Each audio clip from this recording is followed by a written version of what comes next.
So question number 3 क्या कह रहा है हमको कि हमारे पास एक चार्ज पार्टिकल है और वो चार्ज पार्टिकल एक सर्कुलर हॉरिजॉन्टल मोशन कर रहा है। ठीक है, तो अगर charge particle circular horizontal motion कर रहा है और क्वेश्चन में ये गिवन है कि मैग्नेटिक फील्ड की जो डायरेक्शन है वो वर्टिकल अपवर्ड डायरेक्शन है, तो उस कंडीशन में ये जो चार्ज पार्टिकल है ये एक थ्रेड के साथ बंधा हुआ है और ऐसे गोल घूम रहा है।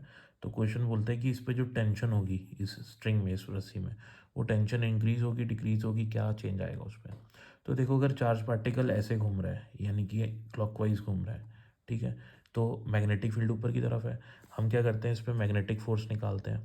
तो मैग्नेटिक फोर्स की डायरेक्शन निकालने के लिए अपन ने यही वाला फॉर्मूला यूज़ करना है जो हम बार बार यूज़ करते हैं, F=q v×b। ठीक है ना। इसमें हम अपने फिंगर्स को फर्स्ट वेक्टर की डायरेक्शन में, वेलोसिटी की डायरेक्शन में रखेंगे, पाम को मैग्नेटिक फील्ड की डायरेक्शन में रखेंगे। तो जो आपका थंब होगा वो आपको फोर्स की डायरेक्शन देगा।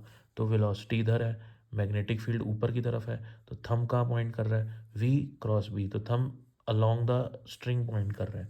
तो यानी कि जो आपको मैग्नेटिक फोर्स लगेगा इस पे चार्ज पे, वो इधर लगेगा। अब अगर मैग्नेटिक फोर्स इस रस्सी पे इधर लगे तो क्या रस्सी लूज नहीं हो जाएगी, ढीली नहीं पड़ जाएगी, तो टेंशन क्या हो जाएगी, कम हो जाएगी। अगर फोर्स इधर लगता तो रस्सी खींचती तो टेंशन बढ़ती, तो फोर्स इधर लग रहा है तो जो रस्सी है वो लूज होगी, तो टेंशन इस केस में बढ़ेगी और घटेगी। ठीक है ना, डिक्रीज होगी। और अगर ये इस डायरेक्शन में मूव करता, एंटी क्लॉक को इस डायरेक्शन में, तब करते V×b। ठीक है, तो अगर मैं V×b करता हूँ, V×b करता हूँ, ठीक है ना, V×b करता हूँ तो मेरा फोर्स कहाँ आ रहा है, बाहर की तरफ आ रहा है ना, तब मेरा बाहर की तरफ पॉइंट कर रहा है। तो मैं इसको यहाँ पे ऐसे लिख देता हूँ, एरो ड्रॉ कर देता हूँ। तो मैग्नेटिक फोर्स इस पर बाहर की तरफ लगेगा, तो बाहर की तरफ लगेगा, इधर बाहर की तरफ लगेगा, तो इससे रस्सी में क्या आएगा, टेंशन इंक्रीज हो जाएगी। तो ये डिपेंड करता है कि ये रोटेट कैसे कर रहा है, तो उस हिसाब से टेंशन इंक्रीज और डिक्रीज होती है। तो टेंशन में इंक्रीज और डिक्रीज इसका आंसर होएगा।